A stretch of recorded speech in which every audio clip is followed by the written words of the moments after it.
oboseală.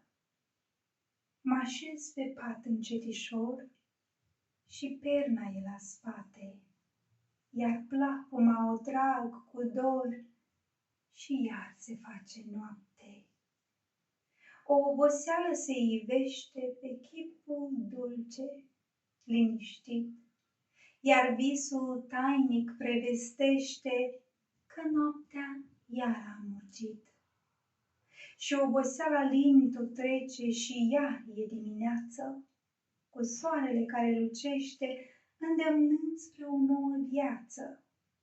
Iar cântul păsării răsună cu dor și cu durere, și o lacrimă din ochi ne scapă și sufletul tot geme.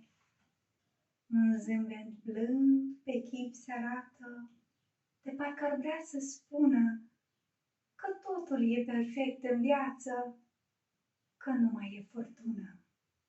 Dar zâmbetul dispare îndată și inima se zbate, căci viața e dulce și sărată și în viață se întâmplă de toate. Vă mulțumesc mult! O să pun link-ul în descriere ca să puteți să vedeți volumul în întregime.